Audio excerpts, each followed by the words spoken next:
여러분, 제 얘기 좀 들어주시겠어요? 자식 집에 가는 일이 왜 이렇게 어려워졌는지 오늘 그 이야기를 해드리려고 해요. 본격적인 얘기를 시작하기 전에 구독과 좋아요 부탁드립니다. 여러분의 응원이 제 마음을 지탱하는 큰 힘이 됩니다. 새벽 4시, 잠이 덜 깬 눈으로 천장을 바라봤습니다. 시계 초침이 작게 똑딱거렸고 집 안은 고요했습니다. 며칠 전 딸 수진에게서 전화를 받았을 때가 떠올랐습니다. 엄마, 민호 돌잔치 때 올라오실 거죠? 나는 그 말만으로도 가슴이 벅차올라 밤새 잠을 설치며 보따리를 꾸렸습니다. 들기름, 말린 나물, 멸치, 김가루. 시골 장터에서 직접 골라 담은 것들이라 무겁기도 했지만 아이 입에 들어갈 걸 생각하면 어깨가 힘들지 않았습니다. 새벽 첫 차를 타고 도시에 올 때마다 나는 늘 같은 생각을 합니다. 내가 괜히 짐이 될까? 아니지. 이건 짐이 아니라 마음이야. 창밖에는 아직 어둠이 가시지 않은 논밭이 이어졌고 이따금 불빛이 켜진 농가가 보였습니다. 도시로 가는 길은 길었지만 설렘이 앞섰습니다. 도시 아파트 정문 앞에 섰을 때 순간 발걸음이 멈췄습니다. 건물은 마치 병원처럼 차갑고 반듯했습니다. 벽면 유리에는 회색 하늘이 비쳤고 경비실 앞 모니터는 어지럽게 빛나고 있었습니다. 번호를 누르니 딸 수진의 목소리가 떨렸습니다. 엄마, 벌써 도착하셨어요? 문이 열리고 딸이 뛰어나왔습니다. 가까이서 보니 눈밑이 시커멓게 꺼져 있었고 볼살은 쏙 들어가 있었습니다. 아이고, 살이 왜 이래? 밥은 제대로 먹고 다니니? 내 말에 수지는 억지로 웃으며 대답했습니다. 회사 일이 많아서 그래요. 곧 괜찮아질 거예요. 뒤따라 나온 사위 도연은 말은 공손했지만 눈길은 보따리를 훑었습니다. 장모님, 이런 건 안 가져오셔도 되는데요. 요즘은 다 준비돼 있어요. 그 말 한마디에 가슴이 쿵 내려앉았습니다. 겉으로는 웃었지만 마음은 현관에 그대로 얼어붙었습니다. 집 안은 반짝거렸습니다. 소파, 가구, 주방까지 흠집 하나 없이 정돈돼 있었습니다. 그런데 이상했습니다. 냄비 자국도 볶음 냄새도 없었습니다. 사람 사는 흔적이 없는 집은 낯설었습니다. 나는 가방을 풀며 부엌으로 들어갔습니다. 엄마, 그냥 쉬세요. 음식은 시켜 먹을 거예요. 수진이 말렸지만 나는 냄비를 꺼내 들었습니다. 집은 밥 냄새가 나야 살아. 시켜 먹는 밥으론 기운이 안 나. 된장을 풀고 마늘을 다지고 파를 송송 썰어 넣었습니다.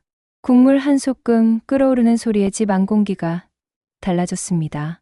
민호가 부엌으로 달려와 웃으며 외쳤습니다. 할머니, 밥 최고.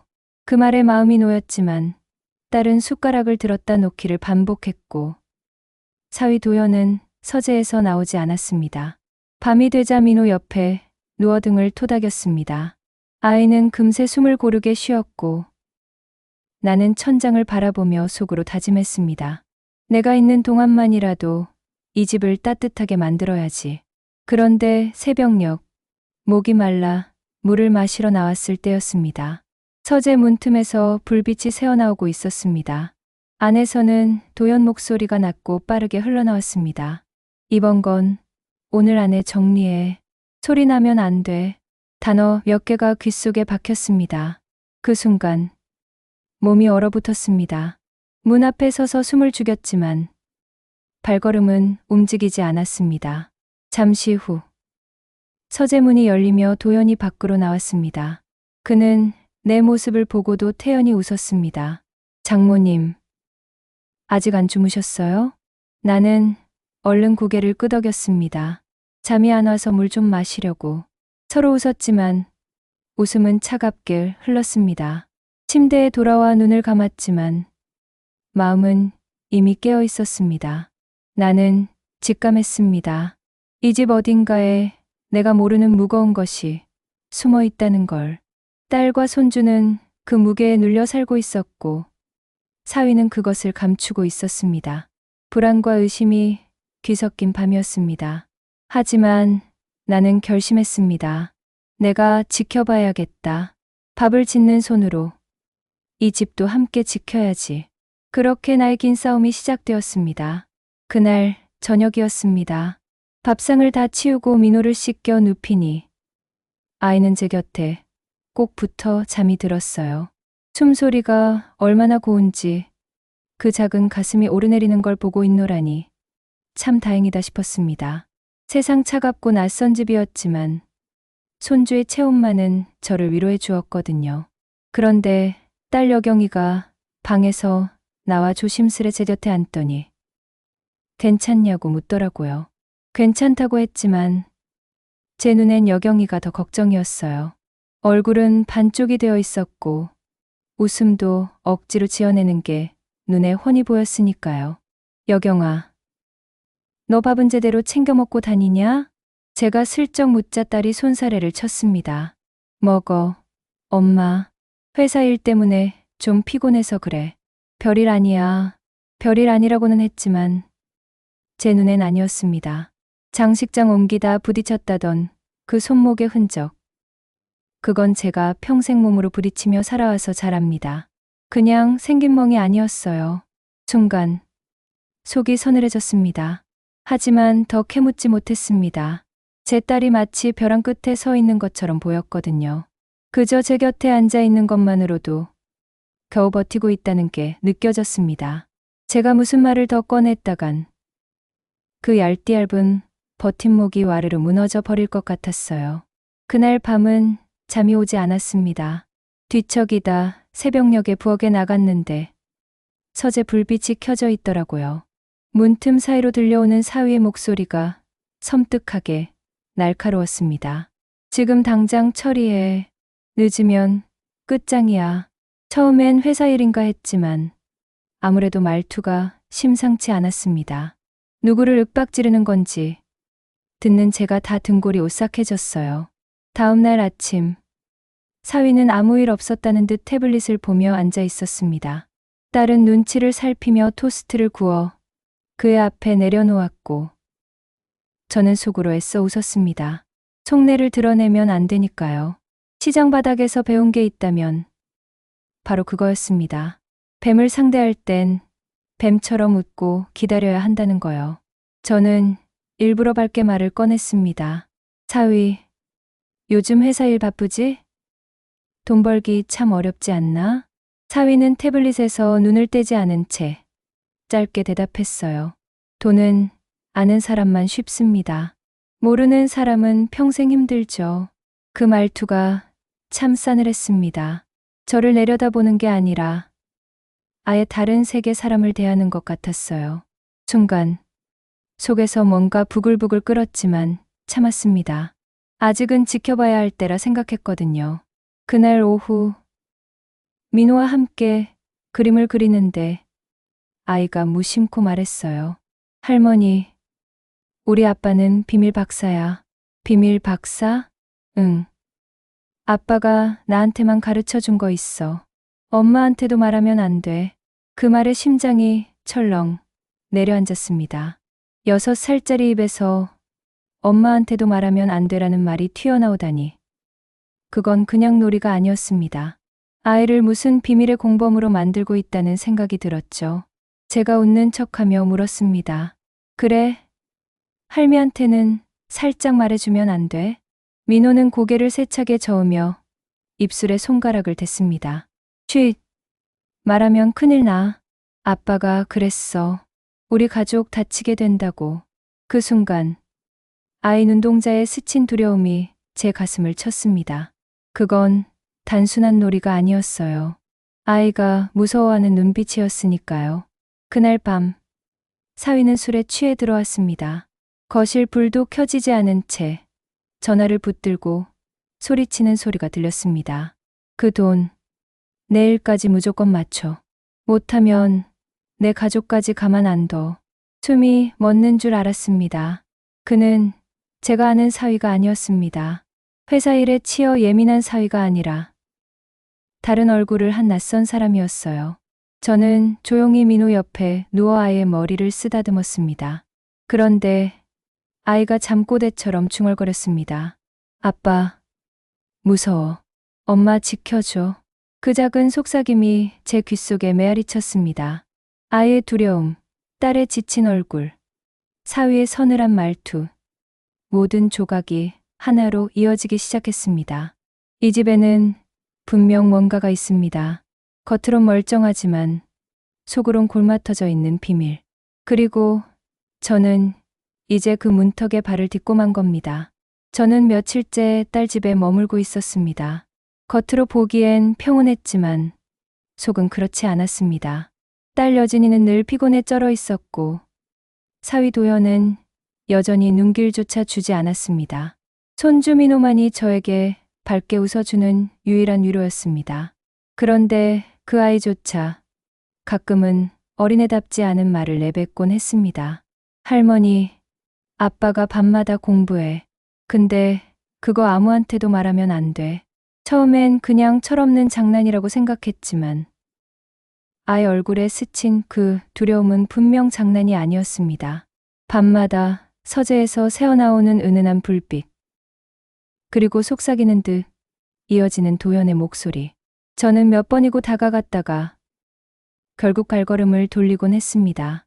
괜히 의심하는 게 아닐까 싶다가도 아니야. 뭔가 있다는 직감이 저를 붙잡았습니다. 어느 날 저녁이었습니다. 제가 끓여낸 된장찌개 냄새가 거실에 퍼지자 민호가 먼저 달려와 숟가락을 들었습니다. 할머니, 밥 제일 맛있어. 그 한마디에 피곤한 마음이 눈 녹듯 사라졌습니다. 그런데 여진이는 두세 숟가락 뜨더니 이내 젓가락을 내려놓았습니다. 저는 뭐 이긴 척 물었습니다. 여진아, 속이 안 좋니? 아니야, 엄마. 그냥 요즘 좀 피곤해서 그래. 말끝을 흐리며 딸은 고개를 숙였습니다.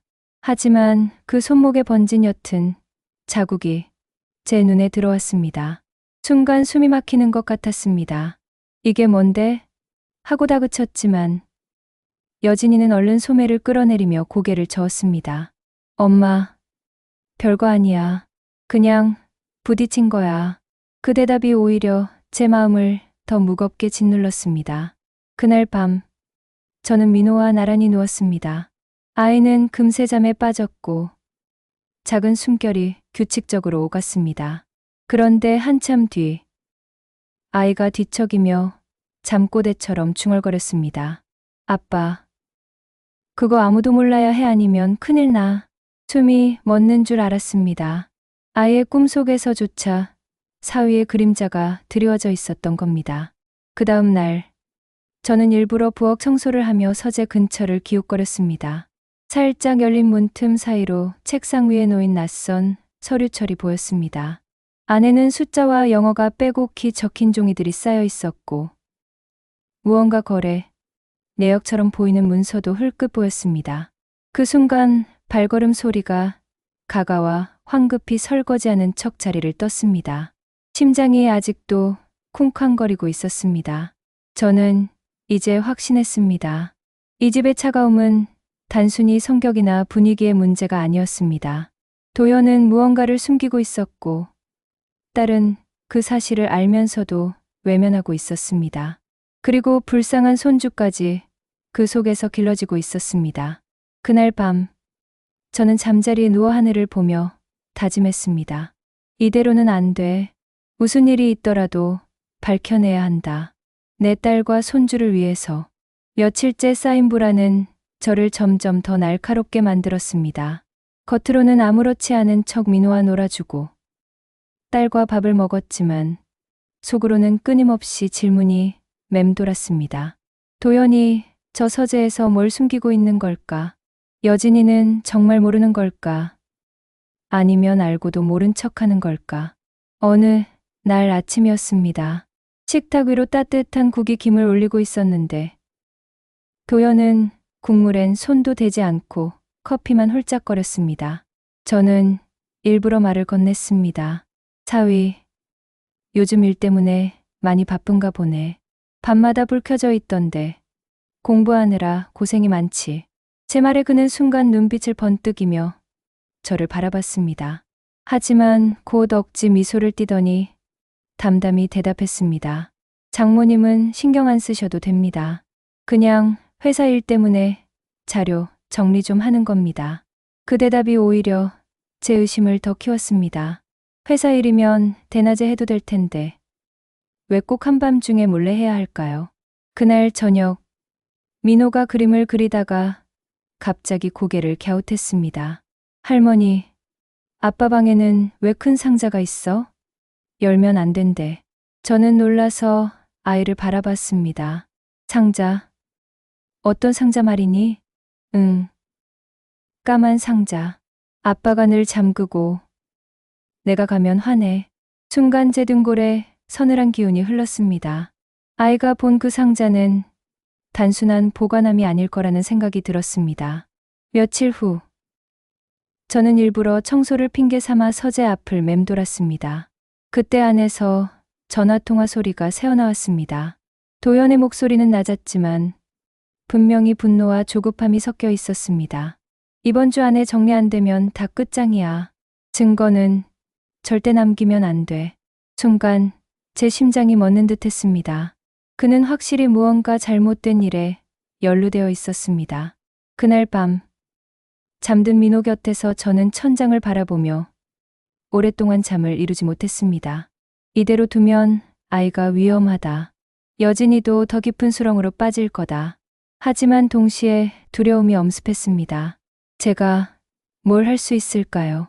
아무런 증거도 도와줄 리도 없는데. 다음 날, 저는 용기를 내어 딸에게 조심스레 말을 꺼냈습니다. 여진아, 너 요즘 얼굴이 너무 안 좋아. 솔직히 엄마가 걱정돼서 그래. 너 사는 게 행복하니? 딸은 순간 젓가락을 멈추더니 씁쓸하게 웃었습니다. 엄마, 행복 같은 거 바라지도 않아. 그저 무너지지만 않으면 다행이지. 그 한마디에 제 가슴이 미어졌습니다. 제 딸은 이미 오래전부터 무너지고 있었던 겁니다. 그날 저녁, 저는 거실에서 일부러 뜨개질을 하며 서재를 지켜봤습니다. 늦은 밤, 도연이 문을 열고 나오는 순간이 보였습니다. 그는 뭔가 두툼한 봉투를 들고 나갔고 현관문이 조용히 닫혔습니다. 저는 본능적으로 알았습니다. 이건 정상적인 돈이 아니다. 다음 날, 저는 시장에서 만난 오래된 친구에게 전화를 걸어 조언을 구했습니다. 그 친구는 경찰에서 일한 적이 있었죠. 정수가, 내 말이 사실이라면 큰일인데 조심해. 괜히 들키면 너랑 내 딸까지 위험해질 수 있어. 그 말은 저를 더 두렵게 했지만 동시에 결심을 굳히게 만들었습니다. 저는 그날부터 도연의 작은 습관까지 눈여겨보기 시작했습니다. 외출할 때 어떤 서류를 챙기는지, 집에 돌아와 어떤 표정을 짓는지, 민호의 말 한마디조차 귀담아 들었습니다. 작은 조각들이 점점 모여 하나의 큰 그림을 그리기 시작했습니다. 그리고 저는 깨달았습니다. 이 집은, 제 딸의 결혼은 결코 평범한 가정이 아니었다는 사실을. 이 집에 온 지 벌써 몇 주가 흘렀습니다. 처음에는 잠깐 손주 봐주러 온다고 생각했는데 이제는 발이 묶인 듯 빠져나갈 수 없는 상황이 되어버렸습니다. 하루하루가 긴장의 연속이었고 제 마음은 늘 갈피를 잡지 못한 채 흔들렸습니다. 도연은 여전히 밤마다 서재에 틀어박혔습니다. 전화 목소리는 낮았지만 분노와 위협이 묻어 있었고 문서철과 두툼한 봉투가 오갔습니다. 그리고 딸은 그런 사위를 모른 척하며 스스로를 속이고 있었습니다. 어느 날 아침, 민호가 제게 그림을 보여주었습니다. 검은색 사람 형체 옆에 작은 집 모양이 그려져 있었습니다. 민호야, 이건 뭐니? 아빠가 이 집 지켜야 된대. 아무도 모르게. 그 말에 저는 다시 한번 가슴이 철렁 내려앉았습니다. 아이의 그림마저 비밀의 그림자가 들이오고 있었던 겁니다. 그날 밤, 저는 거실에서 도연의 발걸음을 지켜봤습니다. 그는 검은 가방을 들고 나갔습니다. 현관문이 닫히자 저는 더는 참지 못하고 서재로 향했습니다. 문은 잠겨 있었지만 작은 창문으로 스며든 희미한 불빛이 제 결심을 더욱 굳게 만들었습니다. 이제 그만해야 한다. 내가 나서지 않으면 아무도 이 아이와 딸을 지켜주지 못한다. 다음 날, 저는 경찰에 전화를 걸었습니다. 조심스러운 목소리로 이름과 사정을 밝히며 상담을 요청했습니다. 처음에는 대수롭지 않게 들려왔지만 제 이야기가 길어질수록 경찰관의 목소리는 진지하게 바뀌었습니다. 어머님, 말씀하신 정황이 사실이라면 큰 사건일 수 있습니다. 직접 만나서 얘기해 주시겠어요? 약속 장소는 근처 작은 카페였습니다. 저는 떨리는 마음으로 증언을 쏟아냈습니다. 그동안 본 것, 들은 것, 아이가 했던 말까지. 경찰은 고개를 끄덕이며 메모를 이어갔습니다. 며칠 뒤, 도연이 출근한 사이 경찰이 집을 찾았습니다. 처음엔 단순히 상담이라 했지만 이내 상황은 달라졌습니다. 서재와 거실에서 발견된 자료들이 수거되었고 민호의 그림과 딸의 불안한 진술까지 더해져 도연의 행적은 빠르게 좁혀졌습니다. 그리고 마침내 도연은 집 앞에서 체포되었습니다. 수갑이 채워지는 순간 그는 저를 향해 살기를 담은 눈빛을 던졌습니다. 당신 때문이야. 그 목소리가 아직도 귓가에 맴돌았습니다. 하지만 저는 흔들리지 않았습니다. 자네가 뿌린 씨앗을 거둔 것뿐이야. 도연이 끌려간 뒤 집안은 고요했습니다. 하지만 그 고요는 차갑지 않았습니다. 딸은 소파에 앉아 눈물을 흘리며 제 손을 잡았습니다. 엄마, 내가 너무 어리석었어. 저는 그 손을 꼭 잡아주며 말했습니다. 괜찮아. 이제라도 알았으니 다행이야. 무너진 건 집이 아니라 잘못된 믿음이었을 뿐이야. 우리 다시 시작하면 돼. 민호는 제 품에 안겨 울다 지쳐 잠이 들었습니다. 아이의 따뜻한 체온이 제 마음까지 덮였습니다. 그날 밤, 오랜만에 깊은 잠에 빠졌습니다. 창밖의 불빛은 여전히 반짝였지만 이번에는 싸늘하지 않았습니다. 우리는 더 이상 거대한 집의 인질이 아니었습니다. 진짜 집, 진짜 울타리는 서로의 품 안에 있음을 깨달았으니까요. 저는 다시 한번 마음을 다잡았습니다. 딸과 손주를 지키기 위해, 그리고 진실을 밝혀내기 위해 절대 물러서지 않겠다고 말입니다. 여러분, 오늘 이야기가 마음에 와닿으셨다면 앞으로도 저와 함께 해주세요. 구독과 좋아요는 큰 힘이 됩니다.